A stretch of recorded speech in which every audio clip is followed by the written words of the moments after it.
मैंने एक विधायक होकर समर्थन किया था, चलिए गाड़ी रोकते हैं, तब तो फटर फटर करने लगे शिक्षा मंत्री। एक झारखंड शहीदों की शहादत से बना है और एक झारखंडी को और 32 इन्होंने गैर झारखंडी को बांट दिया। ये नियुक्ति है। इसी आने जी जरा महतो का बयान है।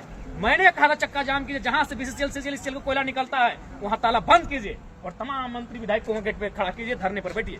तब वहां करके विधायी का कर्तव्य का तो निर्वहन कर दिया है, लेकिन जब तक उस बजट का पाई खर्च नहीं होगा, अंतिम पैसा खर्च नहीं होगा, तब तक उस बजट की सार्थकता नहीं होगी। शुरू करते हैं। ये मृणाल जी की कविता है कि कॉलेज के दिन याद करूं तो लगता था कि थे सुल्तान, चौक चौराहे राजपाट थे और दरबार था चाय दुकान, हल कश्मीर का मुद्दा करते मुंह में दबा लेते जब पान, मन में लोहा तन इस्पाती चलते थे हम सीना तान, धीरे धीरे गल गया लोहा तेवर का तलवार गया, एक नौकरी हाँ एक नौकरी के चक्कर में देखो सिकंदर हार गया, एक नौकरी के चक्कर में देखो सिकंदर हार गया।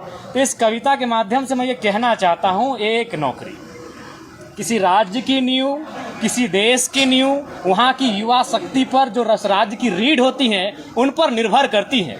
लेकिन आज इस बजट में मैयाओं को मिला, बहनों को मिला, लेकिन युवाओं को कुछ नहीं मिला। उसका तर्क मैंने आपको कल ही दिया। स्थापना मद में पिछले बजट की तुलना में इस बजट में विशेष बढ़ोतरी का ना होना सरकार की मंशा को स्पष्ट करती है कि युवाओं के रोजगार को लेकर, युवाओं के बेरोजगारी भत्ता को लेकर सरकार विशेष कुछ सोच नहीं रही है। आपको याद होगा 2020-21 में माननीय मुख्यमंत्री एक योजना लेकर आए थे, ग्रेजुएट पास आउट को 5,000 रुपये और मास्टर पास आउट को 7,000 रुपये बेरोजगारी भत्ता का। लेकिन आज पूछा जाए सरकार से, उस भत्ते की अगर एक फुटी कोड़ी भी किसी युवा को दी गई है तो बताया जाए। तो इसलिए मैंने कहा आज इस बजट से इस राज्य का युवा ठगा हुआ महसूस कर रहा है। वह युवा जो अपने मध्यम वर्ग परिवार से ताल्लुक़ रखता है, गाँवों कस्बों खेत की पगडंडियों से होकर शहरों तक आता है अपनी पढ़ाई पूरी करने के लिए, और वो हर चीज़ सिकंदर की तरह वो हर चीज़ को जीतता है। मौसम से लड़ता है, अंधेरी रातों से लड़ता है, सुबह की ठंड से लड़ता है, एक 10 बाय 10 के कमरे में 10 साल व्यतीत करता है। लेकिन आज वो तमाम हालात को जीतने के बाद वो नियुक्ति ना मिलने के कारण हार गया, वो बेरोजगारी भत्ता ना मिल पाने के कारण हार गया, इस राज्य में एक अस्थायी नियोजन नीति नहीं हो पाने के कारण आज वह युवा हार गया है।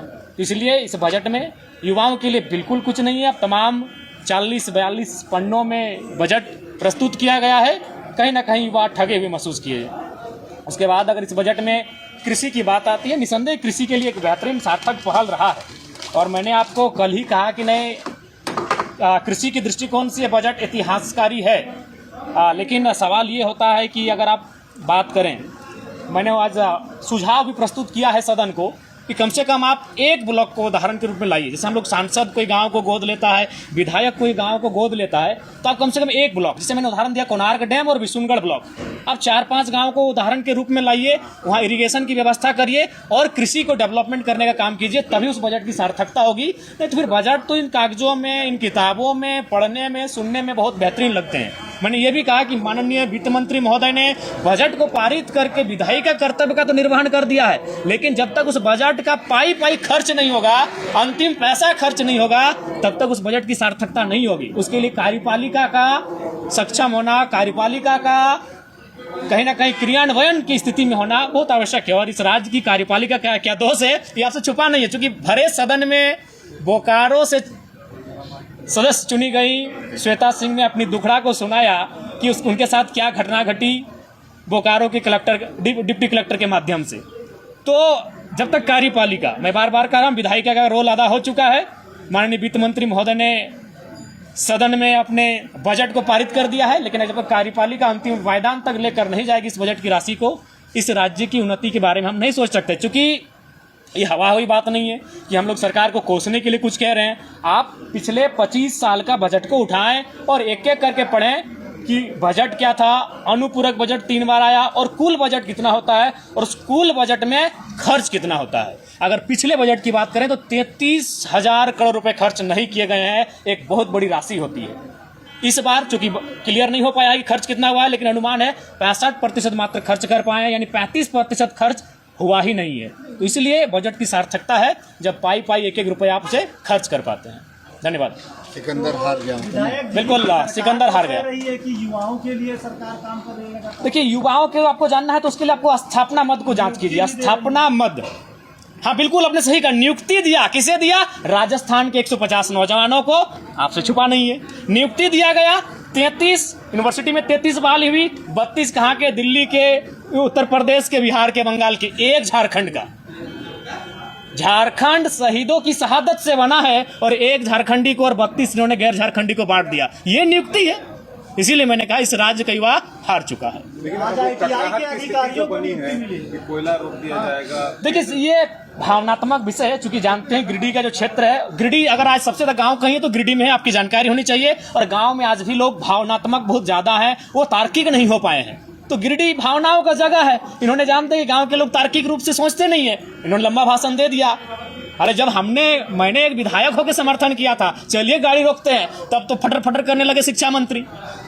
कुछ नहीं, ये मंचों का भाषण इनका अलग है और सदन में बैठकर कार्य करते हैं वो अलग है। उसके बाद जो कोयला में आप बात कर रहे हैं बकाये की, उस बकाया में अगर वास्तविक रूप से अगर जांच किया जाए और वास्तविक रूप से अगर तार्किक रूप से तथ्यों के साथ अगर आंकड़ों को स्पष्ट किया जाए तो सरकार का नहीं, इंडिविजुअल व्यक्ति का दावा बनता है, क्योंकि उसमें मैक्सिमम राशि जमीन की है, लैंड संबंधित राशियां हैं और लैंड जिनकी है पैसा उनका है, वो इंडिविजुअल है। धन्यवाद। आप लोगों ने 132 का खतियान में उठाया था मामला। मैंने उठाया, उसका क्या? उनका सवाल था प्रक्रियाधीन। इस राज्य के जितने संवेदनशील मुद्दे हैं, चाहे वो पारा शिक्षकों का मामला हो, स्थानीय नीति का मामला हो या नियोजन नीति का मामला हो, जितने संवेदनशील मामले हैं, सरकार का रवैया, सरकार का उत्तर होता है प्रक्रियाधीन, जो कि उचित नहीं है।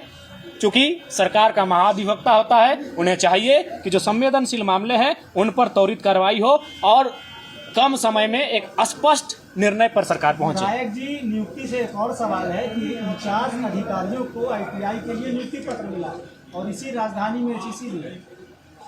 देखिए, इस विषय को मैंने सुना आपके माध्यम से पहली बार है, इसको मुझे संज्ञान में लिया, इस पर मुझे जानने दीजिए, फिर इस पर बात करेंगे। तो उनका थोड़ी बयान है जी, ये जरा मातो का बयान है। मैंने कहा था चक्का जाम कीजिए, जहां से बीसीसीएल से जेल को कोयला निकलता है वहां ताला बंद कीजिए और तमाम मंत्री विधायक को गेट पे खड़ा कीजिए, धरने पर बैठिए। तब वहां इनके मंत्री स्पष्ट करती है कि युवाओं के रोजगार को लेकर, युवाओं के बेरोजगारी भत्ता को लेकर सरकार विशेष कुछ सोच नहीं रही है।